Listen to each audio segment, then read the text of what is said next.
para el Ecuador. Y aquí a la izquierda mía están Irma Lima y Sofía Farfán. Ellas también tienen una mirada bien particular porque ellas vienen de trabajar en las administraciones tributarias. En particular, ellas trabajan para la SAT de Guatemala y desde la administración tributaria tienen un proyecto y tienen de lograr que la tributación en Guatemala tenga visión de género. Entonces, lo que ellas han hecho es bien importante, digamos que es ejemplar para la región, que desde las mismas administraciones tributarias se esté tomando estas iniciativas. En la inauguración de esta conferencia decía el director de la CIA de Panamá que América Latina era ejemplar en temas de información y de cómputo, ¿no? CIAD. Del CIAD. Que América Latina era ejemplar. Entonces yo me quedaba pensando si de pronto no debíamos mirar el caso de la SAT en Guatemala y volvernos de pronto en América Latina también ejemplo en cómo desde la misma administración tributaria podemos tener una visión de género de la política tributaria. Bueno, entonces sin más preámbulo le doy la bienvenida a nuestras panelistas y vamos a empezar con la presentación de Expertinea, que es el caso de Venezuela. Este caso es un poco, digamos, más, ella viene desde la perspectiva de género, digamos, desde el mundo del feminismo, y es un poco más, ¿cómo se podría decir?, teórico. Por favor, Esther, tienes 15 minutos, voy a ser bastante estricta con el tiempo.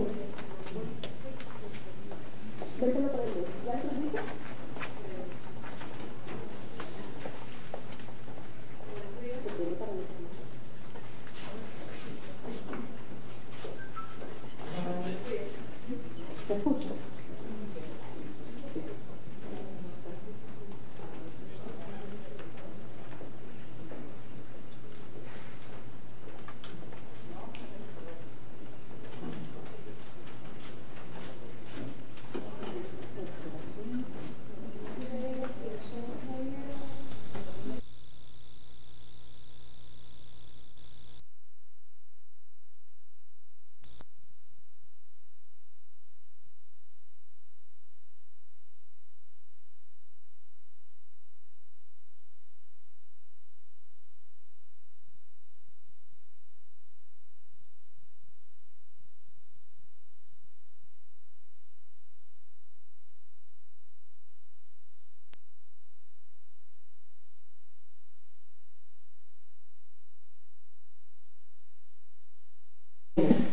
Este es un tema que además tradicionalmente ha estado desatendido tanto desde los estudios de tributación, los estudios de género y la ciencia social.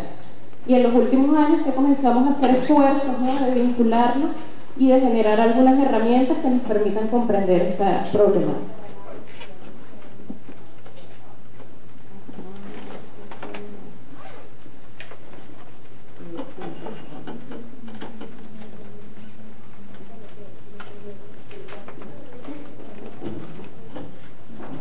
Como ya les decía, este es un tema que tradicionalmente ha estado desatendido, pero cuyas desigualdades han estado presentes en los diferentes ámbitos que lo vinculan. En primer lugar, porque el tema de la fiscalidad tradicionalmente se ha entendido como un tema, como cosa de hombres. Generalmente, los grandes estudios sobre tributación son desarrollados en las academias principalmente por personajes tradicionalmente vinculados a la academia.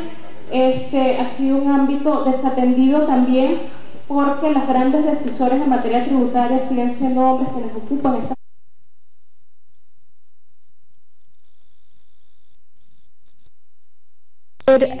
It has been seen in the studies and in the perspectives to understand the phenomenon. In the case of tax policies, these are not neutral. We do have inequalities here, and either through taxation or expenditure, we deepen or mitigate gender inequalities. So the first question that we ask is, how is the first way in which gender inequality expresses itself in taxation? First of all, through direct and indirect income, we realized that these inequalities can express themselves in two ways. First of all, through the existence of a masculinist right or law. By this I mean the legal tools in which women's needs are invisible. In the specific case of taxation, we can identify these inequalities in jurisdictions that contemplate elements such as the principle of gender neutrality is applied,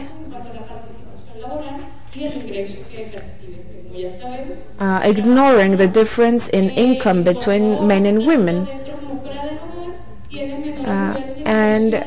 Women have indeed lower levels of participation in the workforce, and they also do domestic work that is not paid. We also have the allocation for men of all non-working incomes.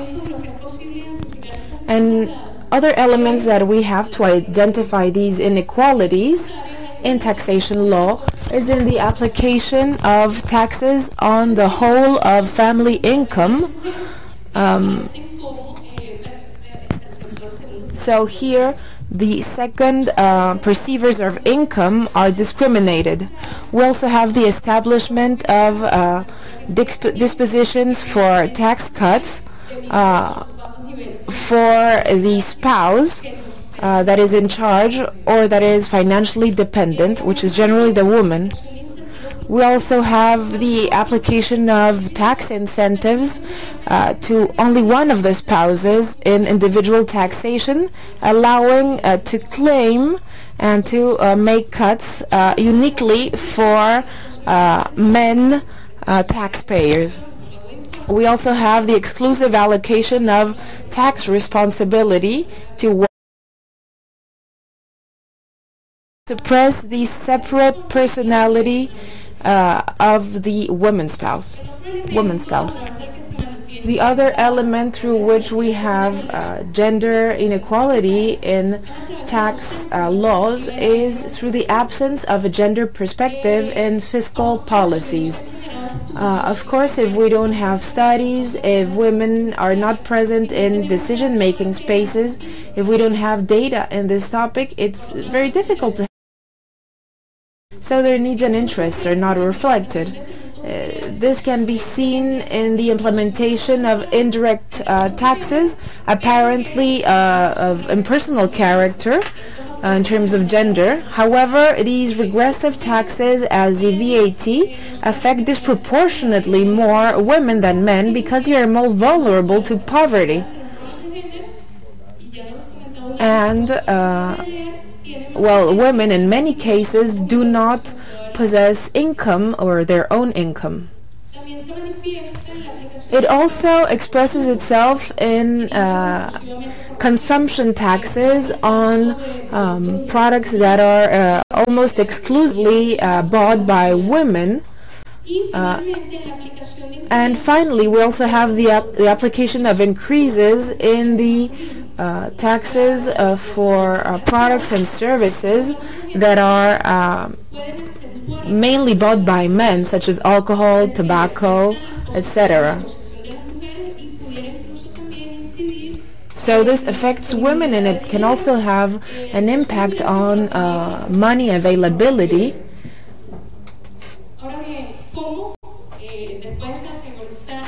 So after categorizing these elements that are present in tax law, we are going to look at how this expresses itself in Venezuela particularly.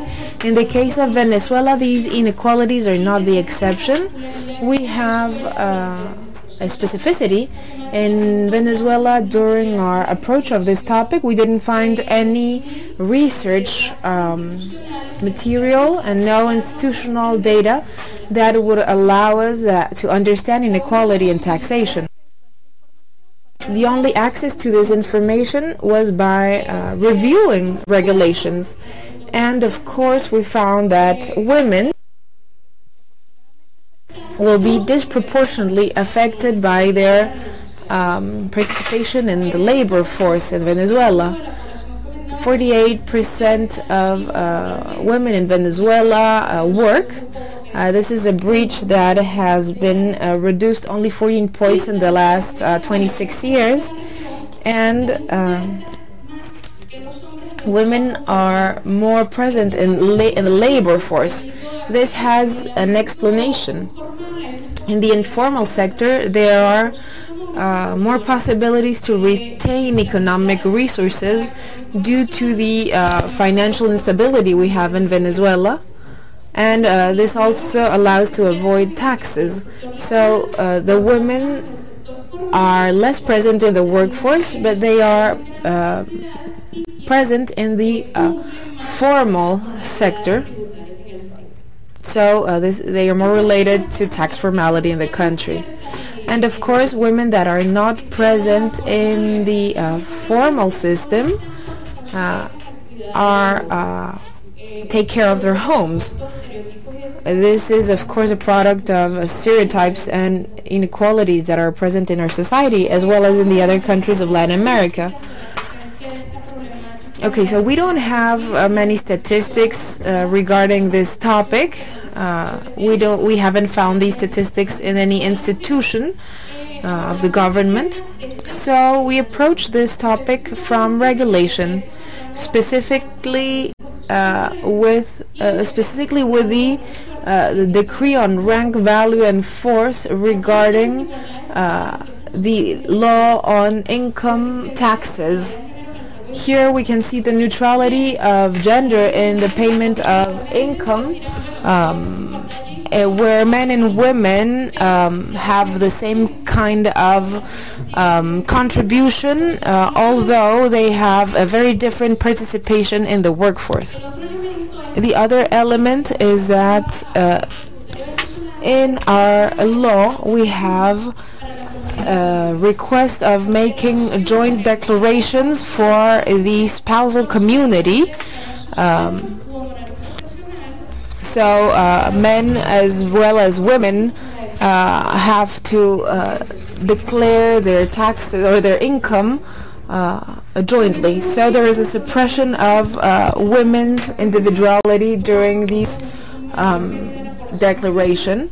Then we have tax cuts for the spousal community, which benefits most of all men. We also identify inequalities because we have payment of the same VAT rate. We also have the application of taxes to the consumption of products acquired exclusively by women.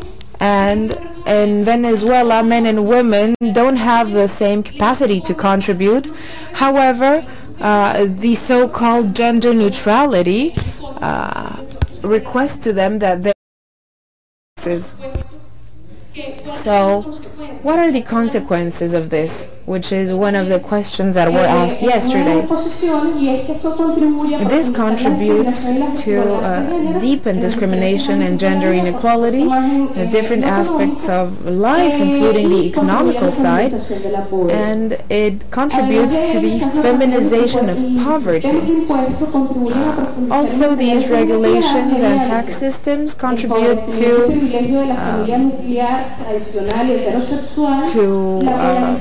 deepen and maintain inequality because they favor and privilege nuclear families and heterosexual families through the tax penalization of single women, women that are the head of their households, of women that of homosexual families.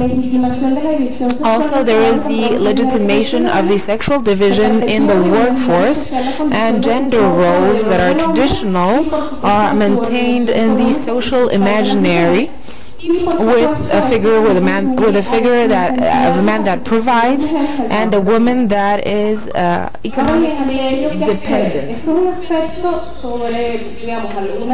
So here we have some of these approaches are very generic. They need to be deepened and they need to be compared to regional and global experiences that can show us how we can solve things.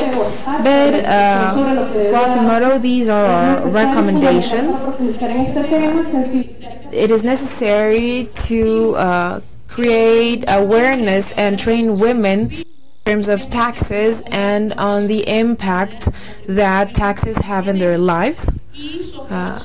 It is also important to promote their incorporation to taxation in gender studies, and the taxation needs to be appropriated by women's movement. And it is also important to incitate the incorporation of gender focus in these studies on taxation. So we have to include taxation in women's movements as a topic, but we also have to include a gender approach in taxation studies. Finally, we also have to implement quotas that are less or incorporate tax cuts for income taxes for women regarding all types of income. We also have to eliminate the request for women to declare her additional riches, additional to any salaries that they may get. We also have to reduce VAT or incorporate more products and basic services that are mainly bought by women. And we also have to eliminate VAT on basic products that are exclusively used by women, such as tampons, etc., and pads, etc. Thank you.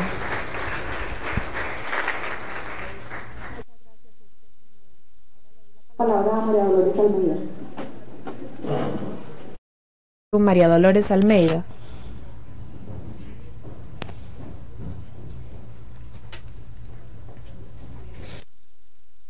The mic is not working. No? The mic is not working. I'm sorry. I'm going to wait for the mic to be working. Okay. So now I'm going to present the Ecuadorian case.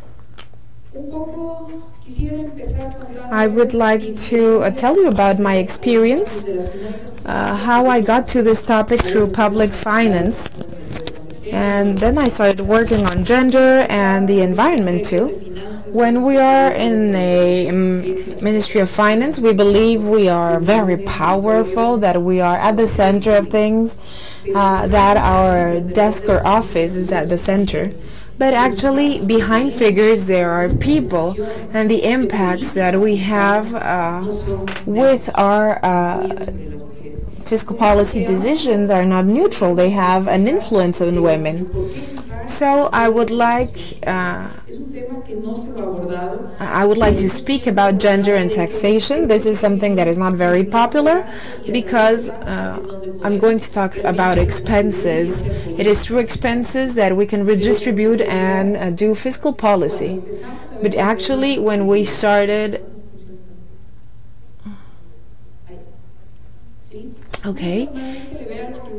one normally sees taxes as the income source for public goods and services.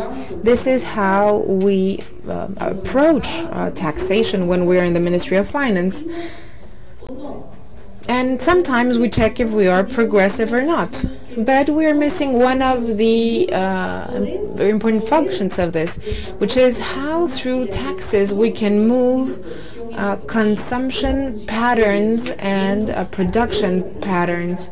This is an ability that we have to direct things from tax policy.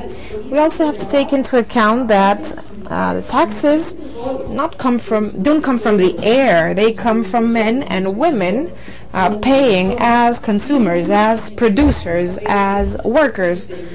And here we see different effects in men and women. And obviously the socioeconomic context in which we evolve is also reflected in the tax area. In this sense, we may say that there are explicit and implicit gender biases, and Esther mentioned them, explicit if they are in the law. And we may see this in many Arab countries, for example, where there are explicit gender biases in the law, like, for example, men have to declare their taxes, etc. But there can also be implicit biases, and this is what we call in economy positive or negative externalities in terms of the fiscal policy that we make. Let me give you an example. At one point in our country, we decided to raise the ISE for perfumes, and we thought, okay, this only affects the richest people of the population. This affects women like me that use perfume, but we didn't realize that we created unemployment for women that were poor because they were the ones that were producing and selling these products. So can you imagine how narrow is our vision sometimes when we make public decisions? Why do we have these biases? Because we have differential consumption. It's not that men and women buy different products, but the proportion that they allocate to basic services is different. Women are also more involved in beauty consumption, but there are also differences in terms of in what areas are women working. And so having an income that, having a tax that decides whether an employer will employ a man or a woman will have different impacts. And finally, we also have compliance costs. The tax compliance cost, this decides if people enter the formal economy or not, especially in the rural sector, and this is going to depend on the labor composition of each country. In informal sectors, this is a topic where, for example, a woman decides that it is too costly to enter a tax administration if she's in the rural area, and she prefers to keep being informal. Now I'm going to talk about gender in my country and economically active population. 50.4% of women of population of Ecuador is women. They define themselves as mestizas. Mestizas are women that are white and indigenous at the same time. 63.5% of women live in urban areas. This is a chart that I wanted to show you because it shows us in one slide what is labor and what is labor in Ecuador. We have a division by area, sex, and age group. And at the end, we have correct employment as well as up to non-paid employment. And here we can see the deterioration of labor conditions depending on if you work in the formal sector or in the rural area. We have subemployment, 37%. Another employment is when, for example, you work in the fields and then after that you go to other kinds of works but that are not paid. And finally, we have non-paid work. In the case of men and women, we can see that women have less adequate employment. They have more underemployment and they have more non-paid work. And if we look at the age factor, we have a problem in the youth work and also in the work of the elderly. And the most affected by very bad employment are those who didn't have access to education or that had very basic education. In terms of gaps, let's look at the gaps between men and women. We may see that there is difference between adequate employment for men and for women. I also want to reflect here on economic effect. During our oil boom years, and I don't want to be cliche in terms of the next conference, but really our economy is led by the prices of oil, and it is thanks to this bonanza or this boom that we could reduce poverty. But let's look at how people did when these prices fell. In many cases, we have had indicators as in 2007. In terms of sub-employment, we don't see much difference between men and women, but there was still some kind of alert regarding what would happen later. In terms of unemployment, men are more unemployed than women are more unemployed than men. Are more underemployed than men, and this is especially true in the rural areas. So you are more underemployed when you are a rural woman than when you are an urban woman. There is also a difference in income between men and women, and this is also related. No, and when you look at education, you don't really understand this because education is pretty much the same for men and women. So it is difficult to explain lesser income for women when they have received the same education. We have a fiscal pressure of about 20%. Obviously, this is composed mainly by income tax and VAT, and we have progressed towards a more progressive system. However, I want to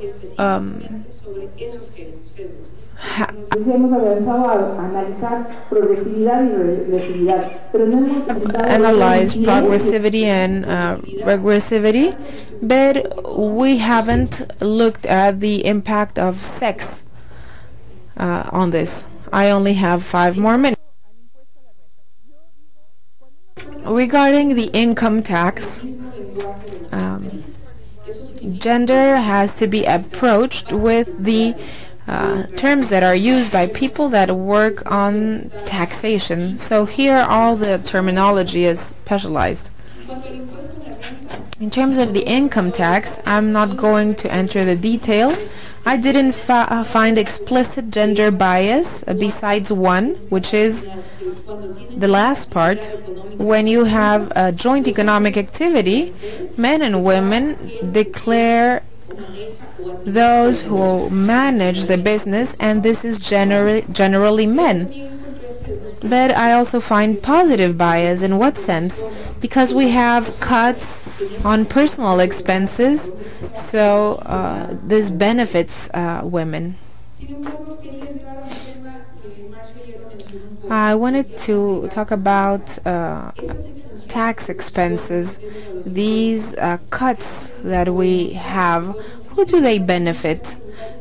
We have a much more progressive tax system, but when we analyze expenditure, we're actually being regressive. Why? Because 99.8% of tax benefits are concentrated in 30% of individuals, and only 0.2% of these people, which have low income, benefit from tax cuts.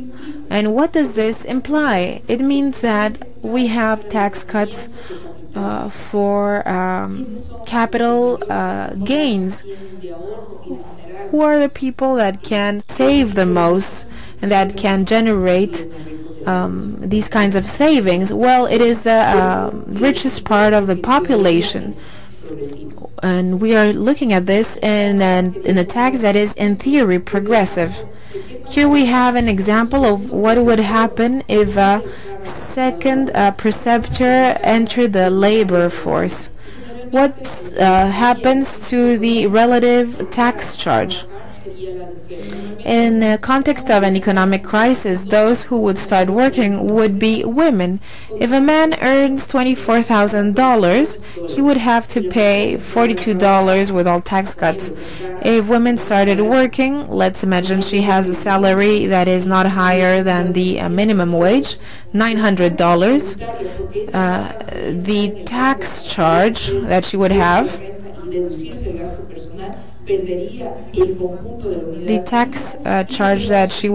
would be higher than for men in terms of percentage.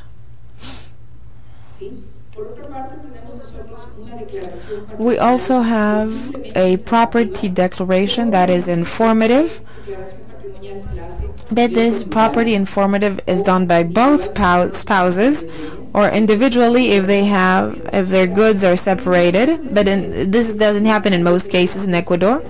But if the tax administration determines that you have property increase that is not justified by your income,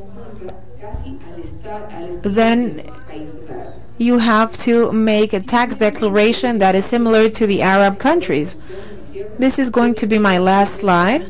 And then conclusions. This is the tax system, simplified tax systems. Here we have almost a Gruyere cheese, but we also want to give the positive side because this allows many people, and especially women that are in the informal sectors, to start formalizing their work and businesses and to have a certain level of security and social services. In the Ecuadorian case, we also set a rate that was proportional to the income level. If we look at services, hotels, restaurants, the rates that we charge are much higher, and it is mostly here that we have more women and in these sectors.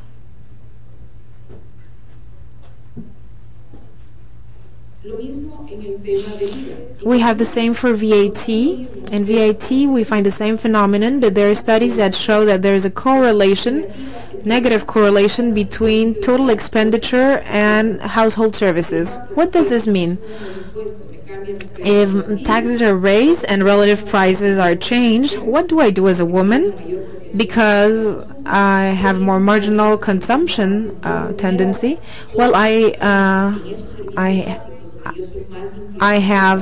am less flexible in basic services, so this is where I have more problems with my taxes.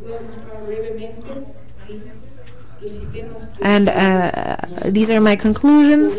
Tax systems are not neutral. Through tax systems, we can deepen or reduce gender gaps, such as tax expenditure to incite women to join the formal sector or to stay in formality. So it is only through these kinds of tools and with an open mind that we can contribute to the fact that taxation is not another inequality.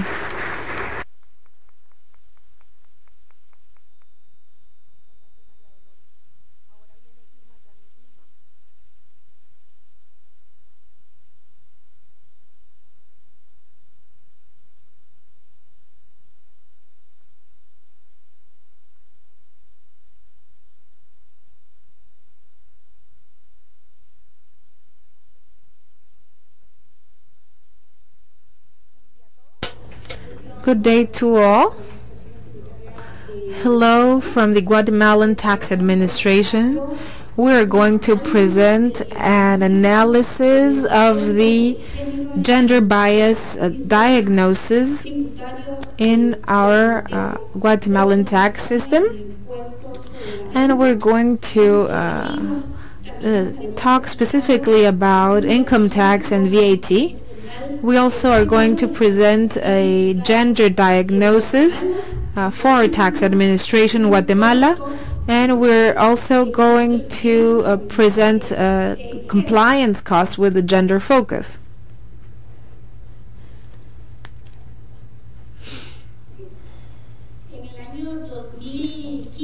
In 2015, according to our National Statistics Institute figure, we had 18 million people. We had working population of 11 million people, of which economically active population was composed by 6.5 million people, of which 65% were men and 35% were women.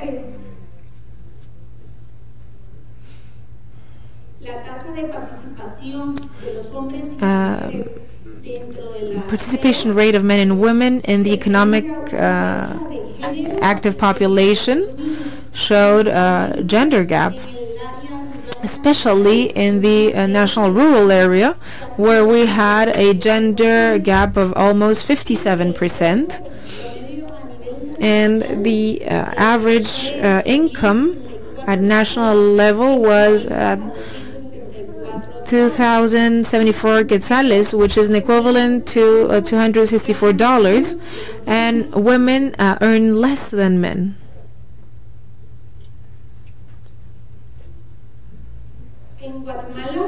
In Guatemala, at a national level, we think that 70% of people work in the informal sector.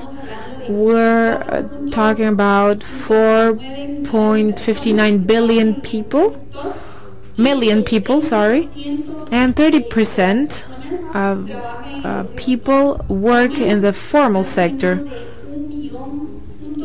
1.98 million people approximately. And women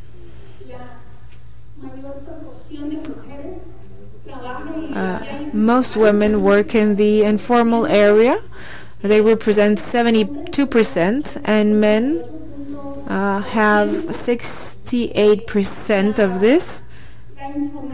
And informality is more obvious in the rural area. De mujeres se encuentra en este sector.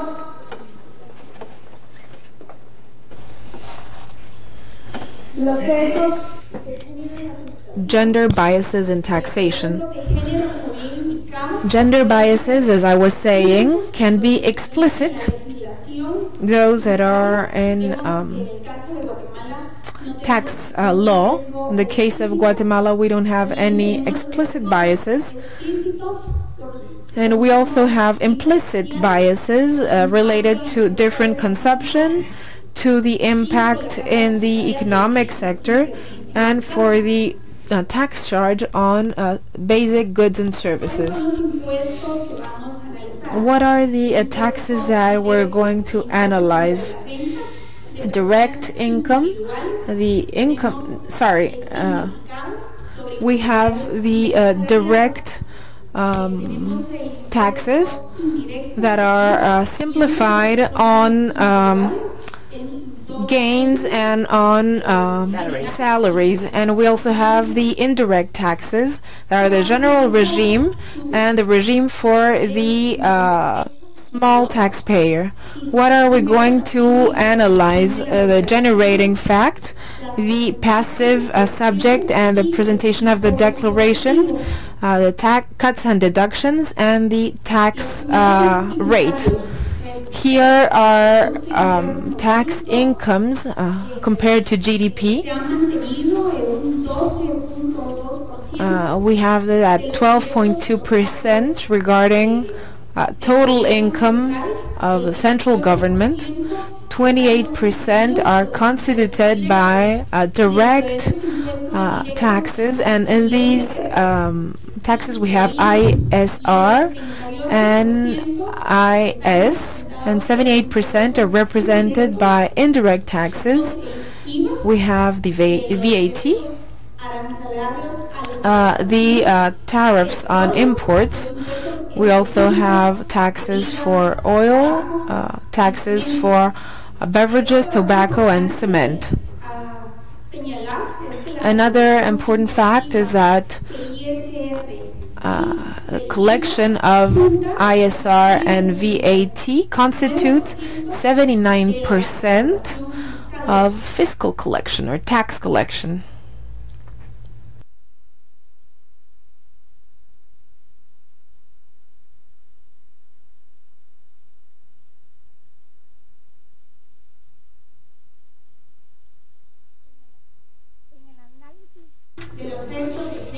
In the gender bias analysis, the income tax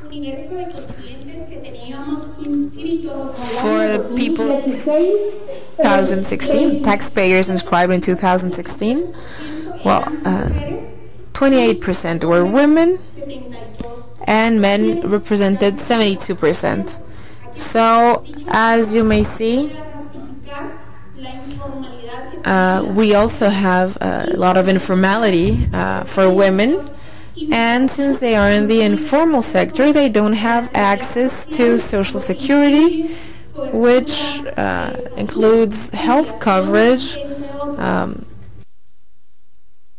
retirement, among others. In the economic activities composition, we can say that women are in private households as employees, and men thrive in the mining sector with almost 100%.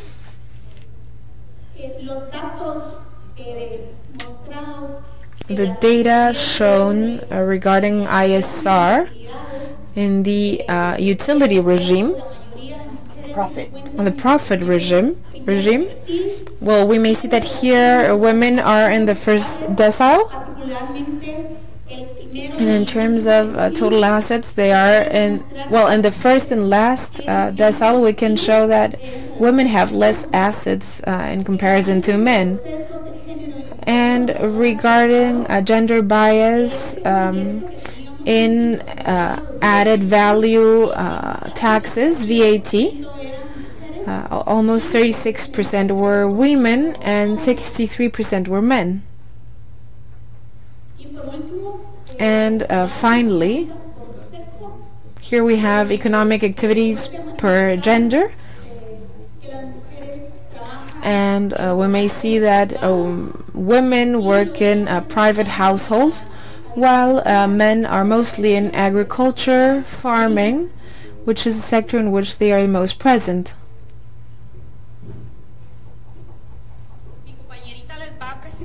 Now my colleague is going to talk about the gender diagnosis in our tax administration.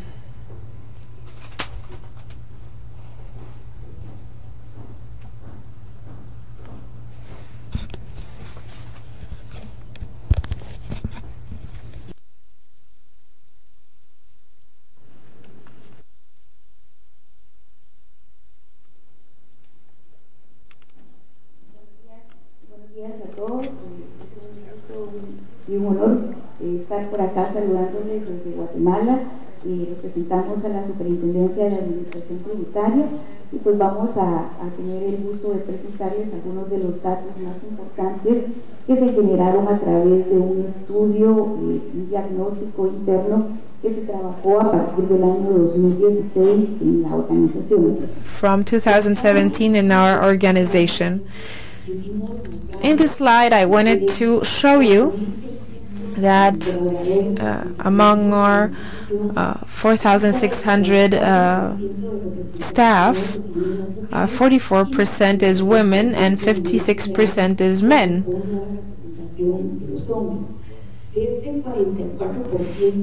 In this 44% of women, among our tax administration staff, we can see that we have several categories, and we have mostly women in the professional category. we're going to see in the next slide that women have more academic education than men. However, when we look at managers, sub-managers, chiefs in our several offices at the tax administration, women's representation is reduced. We're talking about decision-making jobs, and here there is a very strong gender gap between men and women.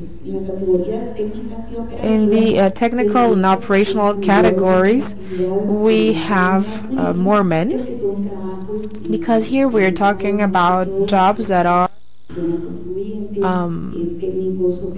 for people that are operational messengers, pilots, and that are also in charge of client service or customer service, taxpayer service. So here we can see that women are more educated than men. And here one asks oneself, why are women more educated but are not present in the management and decision-making roles? This circumstance is changing, has been changing since 2016, and now we are working on internal policies to develop our personnel with a gender inclusion. In this slide, I want to show you that through the support of USAID, we have been working on external diagnosis. One of these diagnoses has to do with perception and compliance. It was done in 2017 and 18 through 6 focus groups, and we had the participation of 29 participants. Most of them were women and micro entrepreneurs from different regions of the country. Guatemala has 22 departments, and we tried to involve a representative sample to participate in these focus groups, and the results were some very important findings that may have an influence on the compliance cost. First of all, there were the visits to tax offices. They pay third parties to be able to comply with their taxes, and then there was computer literacy. As I was telling you, in each department of the country we have a tax office, and some departments have also a tax agency where the taxpayers can do all of their paperwork. However, the distance between these service offices is pretty big, so transportation is an important factor to be able to comply with taxes. And this is more acute for women because they need to go there with elderly people or small children. So if she needs to go there, she needs to pay transportation. Cares for, and also she has to sacrifice some of her productive time to visit the tax office. Focus groups made also some other items visible, although our tax administration is trying to implement preferential attention for women that are pregnant and for the elderly. The focus groups made it evident that this was not permanent, so we need to intensify the control or the surveillance of preferential service for pregnant women and the elderly. We also have many women that talk our native languages, and these languages are not spoken in our offices, but we are working on this. We're trying to hire people that speak these native languages so that they can translate audio, visual, and informative material so that we can provide assistance in native languages. And it is also very important to be kind and empathetic when you are assisting women that are with small children. It is not easy to spend much time doing your taxes when you have to take care of small children.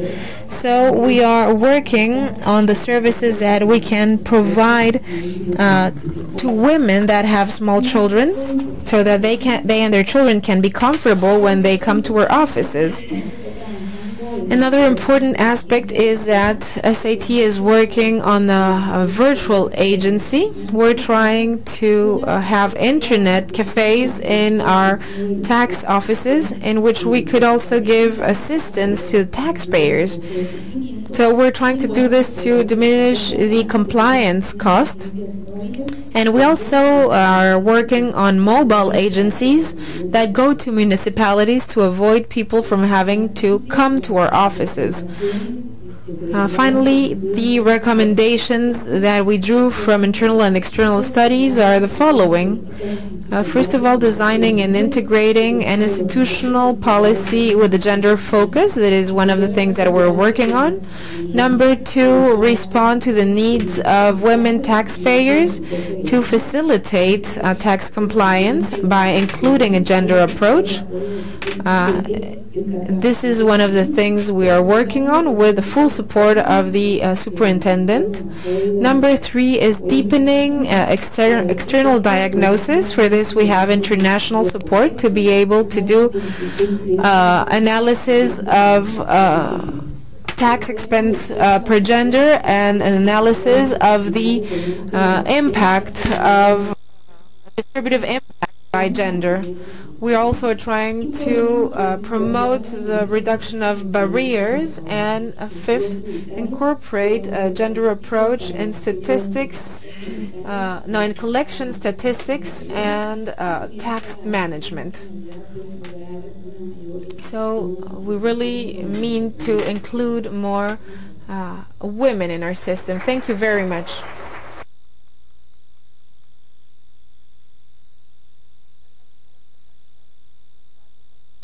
Thank you very much to our colleagues. Para discusión con el público, entonces propongo que unamos unas 2 o 3 preguntas y luego pasamos otra vez al panel para que le respondan. We will go back to the panel for the answers.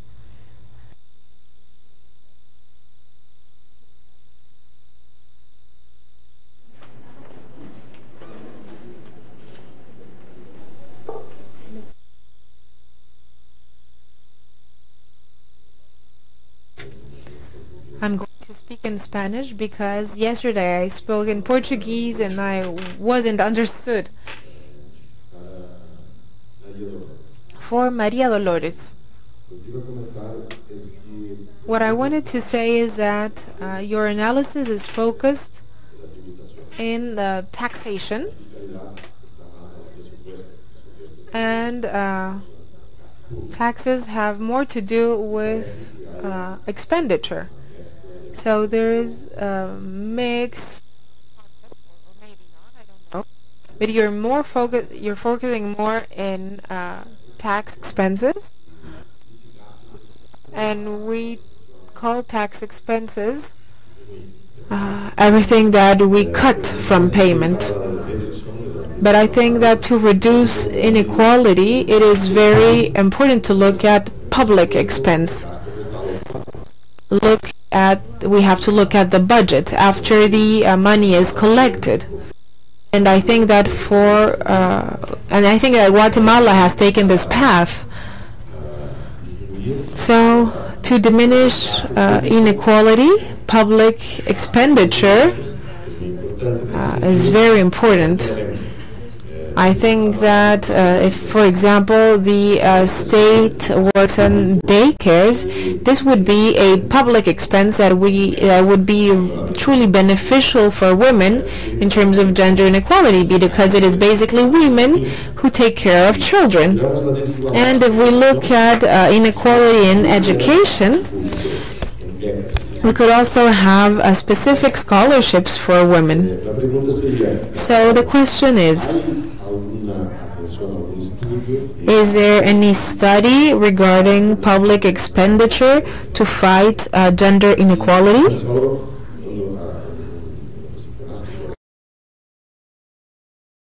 I also want to talk about capital benefits. Yesterday, Marcio Verdi talked about Brazil and the benefits on capital taxation. Rate was 15% for Brazil.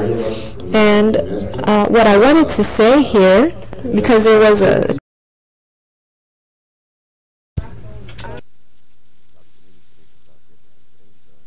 profits and dividend pay in Brazil 0% since 1996.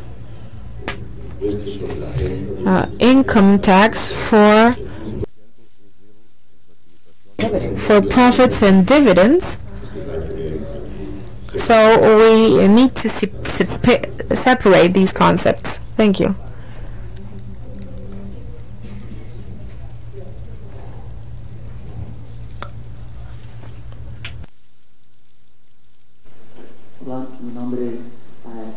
Hello, my name is Alex. I come from International Budget Partnership. First of all, thank you very much for the presentations. They were very interesting. Now I would like to ask something to Maria Dolores, but to the rest of the table too. You said that gender equality in taxation has to do with socioeconomic conditions. So this is also a way to analyze inequality through deciles. So my question is, when you presented employment and when the rest of the people in the table talked about deciles and inequality, is there any study on ethnic and racial discrimination? Because, for example, black women and indigenous women, who are also the women who have lower.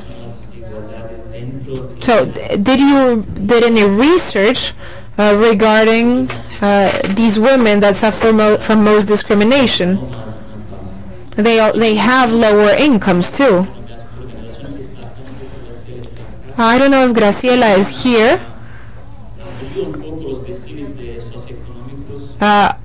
We opened the socioeconomic deciles to women, but about women, but we also opened it regarding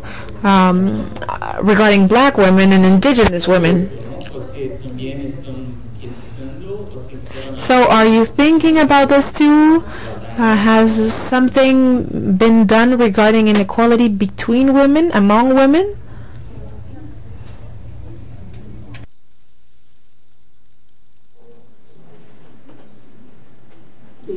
Yeah.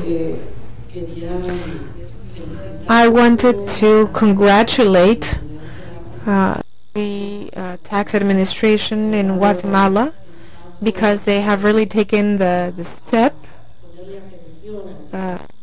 that the gender topic requires, and that from the public administration, and they have also started using gender differentiated tax basis, and this is a great leap forward, because this has been one of the problems regarding gender and taxation, because we are always using inferences, things that we suppose regarding income and expenditures. We always analyze households, we never analyze people, individuals. So the estimations that we have done in terms of gender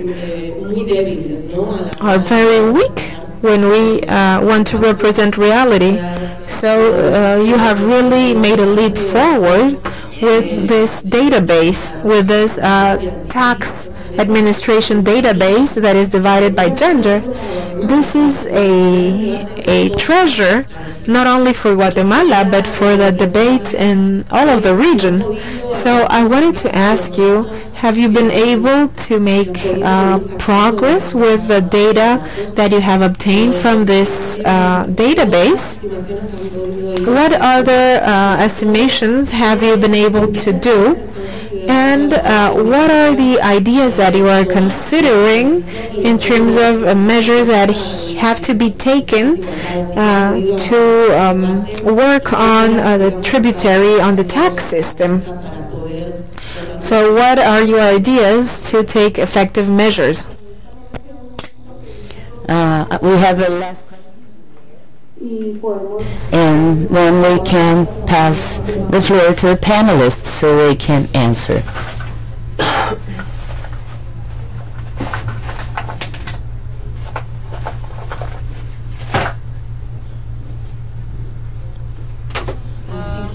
Gracias.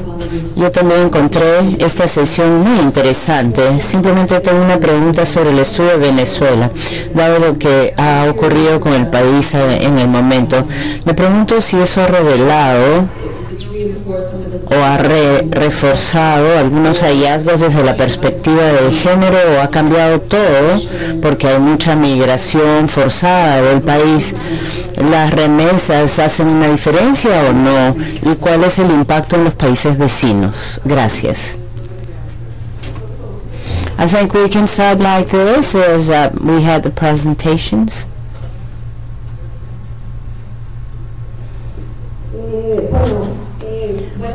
I'm going to sobre la consulta del aspecto racial en las desigualdades económicas de las mujeres. En el caso específico de Venezuela, no hay estudios particulares que incorporen el tema de la racialidad. La única experiencia de incorporación de la variable étnica fue en el censo de población del año 2011, en el cual they treated the data on race in a very brief way. They only dealt with studies and economic incorporation or inclusion. So it was quite shallow, actually, and we could not do any deep analysis on this as compared to Brazil, where you have very good tools. Undoubtedly, these inequalities and this inequality among women is, of course, deepened in Afro-descendant women and also Native and transgender women particularly, because even access to food and resources and the crisis, since their identity is not recognized, becomes a limitation. Now, my answer to our colleague that talks about economic inequalities and migration.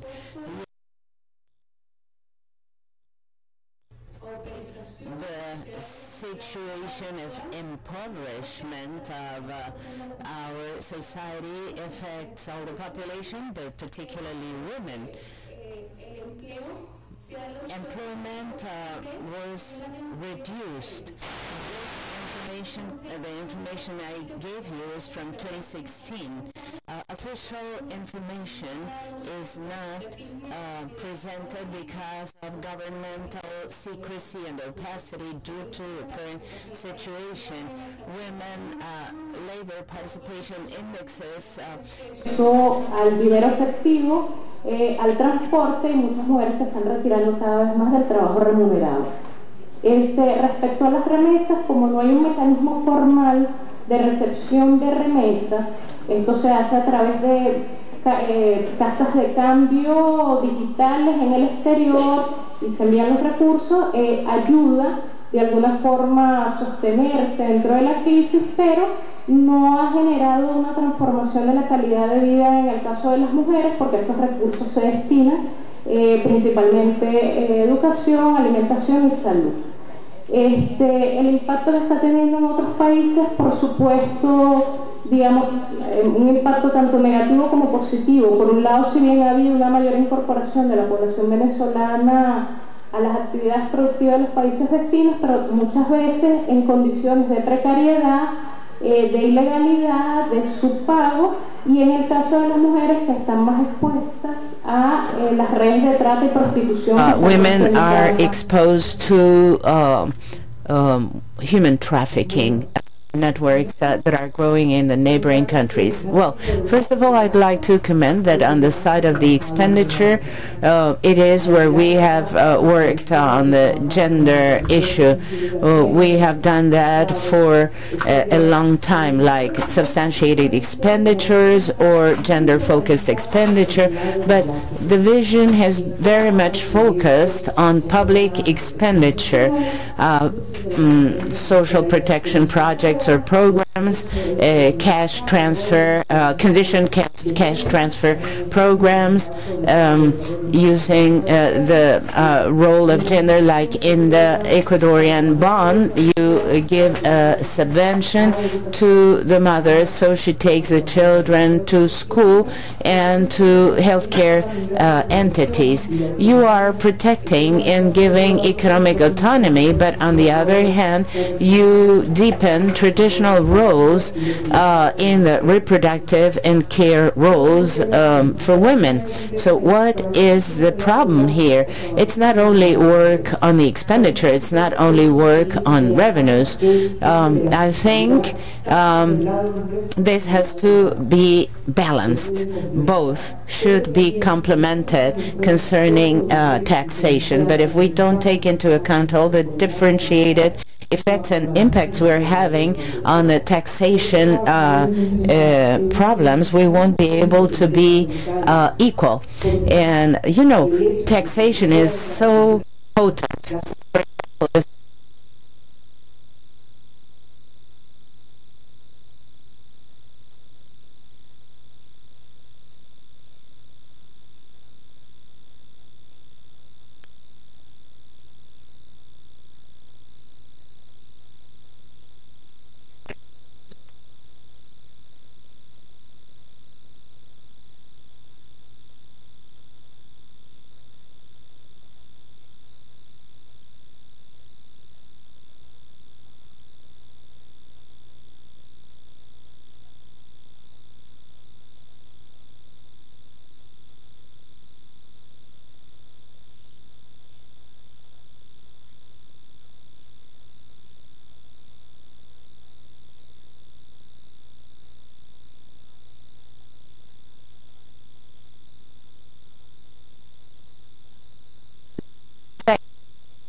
Not only for the tax administration, but also for other public policy decision makers.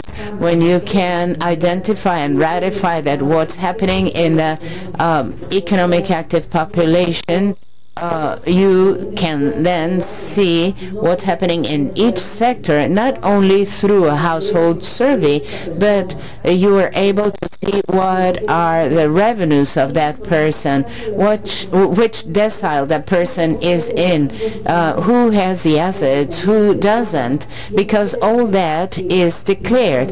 And there you can see that women are in the poorest deciles, and that most assets are owned by men. That's what you can see in tax information. And it's not only for you to be the only one to close gender gaps, because that's multidimensional and requires many authorities. But you can contribute to close gaps with that information. Yes, briefly, concerning what Maria Dolores said, part of the limitations in this kind of work is the difficulty of access to information. In the case of the Venezuelan study, I focused on analyzing regulations because we don't have available public taxation information. The only thing available is what they collect on an annual basis per kind of tax. But there are no possibilities of having access to taxpayer data in sets or in any kind of information. It simply isn't available, and so we cannot go in depth in such a study and provide tools to propose or design policies and initiatives as our Guatemalan friends did.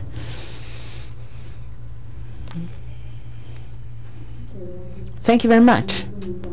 As for your question, the question asked by the lady here, the databases we have in Guatemala have allowed to design a number of internal measures. For example, informality in which many women work. That has led us to work in disseminating and informing, and we have created a guide for small taxpayers, and that helps us to inform women so they can become registered in the formal sector. On the other hand, we are also working on the first study that will be the base for studying compliance cost in a more representative way. We're going to work with a more representative sample thanks to U.S. aid.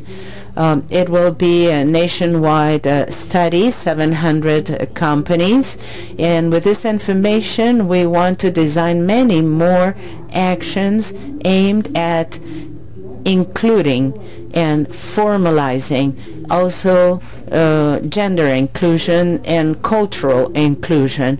There are other internal measures that we have been working on, such as developing electronic tools to facilitate access to the tax administration management through electronic forms and virtual platforms, so that taxpayers don't need to go to, physically to offices. And we're working with all the information that we collect to present initiatives that will reduce that inequality, those inequality gaps. That's for the future steps. This statistic information divided per sex or broken down by sex has not been published yet, but we're working for this data to be available to the public. I think we can have one more question. Is there any final comment or question? Christian?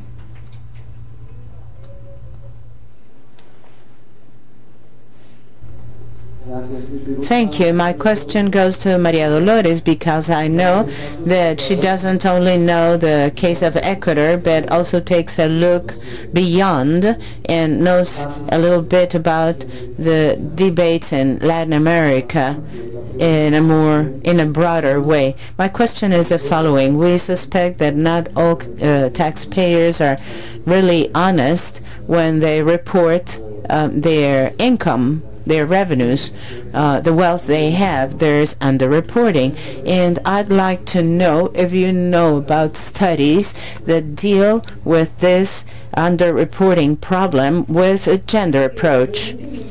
Actually, concerning tax in Guatemala too,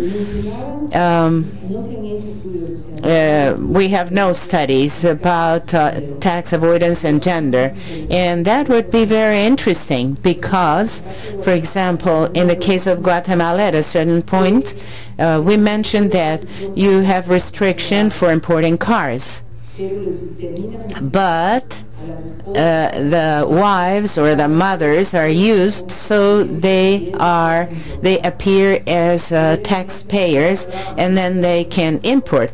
Yesterday at the table we talked about the Panama Papers because we want to see the link you can do between tax avoidance through this tax havens, and see how many are men, how many are women, and how many of the women are a simple facade to hide what the husband or public official did. Nobody has done so, but it would be very interesting to see how women are used for tax avoidance.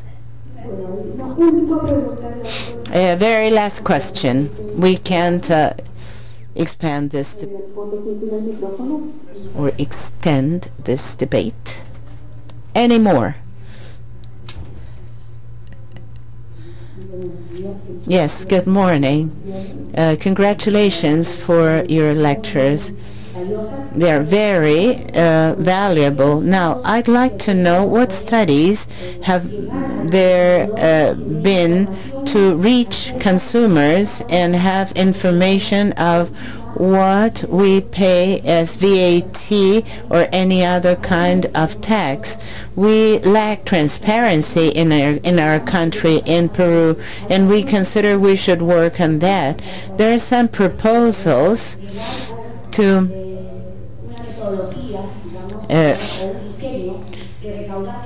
have a methodology or a design that would allow, through some information mechanism, the people to know how much they paid in the year. In some lectures I attended, no one knows how much they paid in VAT. In the country, no one ever answered because they don't have an idea. The collection pattern does not allow to have that information, and transparency is part of credibility in governance. If you know some kind of public policy in other countries that can allow taxpayers and consumers, because taxpayers are like professional drivers who have a driving license and they know what they have to do and they have to comply. But consumers consume every day but have no idea of what they pay. We have worked on research and have calculated that you pay 4.47 times your gross remuneration, and that means that you work 4 months per year to pay all kinds of taxes, fees, and rates. I think that would be very helpful. I'd like to comment that there are studies, at least in my country, we have a study on marginal propensions of consumption and how taxes affect men and women differently. But this has to do with consumption surveys in different countries. But there you have problems with the fact that the measure unit is the family unit. So there you can only see the household head and have a proxy of how much men and women consume, as we did in Ecuador. This is how we could find out that women have a greater propension to consumption, and it's heavier for them, and that means that they have to work in not paid or unpaid jobs.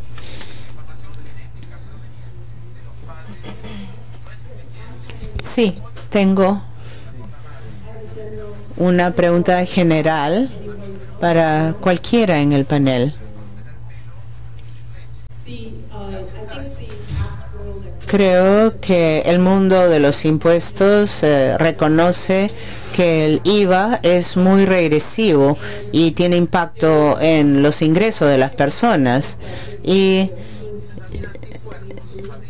si los datos pueden probarlo, también sería interesante ver si tiene un sesgo de género, y eso nos ayudaría en nuestro debate. Pero el Banco Mundial y el FMI ciertamente siguen tomando la posición de que el IVA es tan bueno en generar ingresos que cualquier problema con el impacto distributivo debe resolverse arreglando la parte de la protección social, usar más de ese dinero para aliviar la pobreza.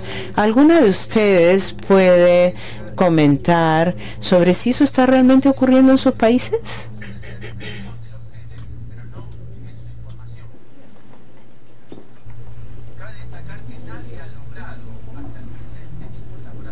In the case of Venezuela, there are VAT exemptions in some basic products and services.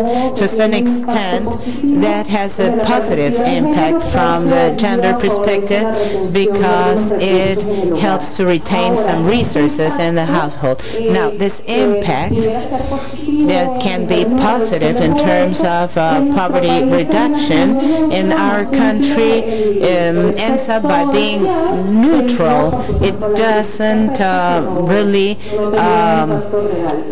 affect or impact because of the crisis. Perhaps in another context, in any other country, that might help. There's these measures for some products and services, but it's ineffective due to the economic, social, and political conditions of the country. I just want to comment that it is true when you have difficulties in your fiscal cash box, you say, well, what is quick and it gives me money on a monthly basis, and that's a VAT. And that's why when you see in different countries in the region, most of the share comes from the VAT because it has permits us to have a liquid cash box. It's so cruel. And then we adjust income taxes to formalized people, individuals who are mostly in the middle class. And we don't think about who is avoiding paying taxes, the big corporations that have all the means to avoid paying taxes using all the legal mechanisms that we have in our laws. However, it is important for me not to just say VAT is regressive and income tax is progressive, because when we analyze tax expenditures, what we do with our hand, we erase with our elbow, because it is progressive, but in the tax expenditure, it's regressive. With the VAT, we can exempt some basic products, as happens in many of our countries. That would favor the poorest people. Last comment related with this question. In Guatemala, for example, we can deduct what you pay for Social Security from your income tax payment.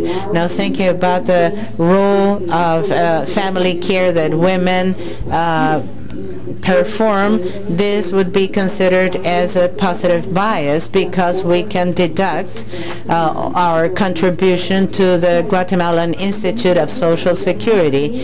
And also, this benefit is extended to children under 7 years of age. So that has a very positive impact for women. Thank you very much. Just a couple of things to close. We have printed versions of the documents on Ecuador and Venezuela at the back. A big round of applause for the panelists and also for you who decided to stay, although it was the inauguration of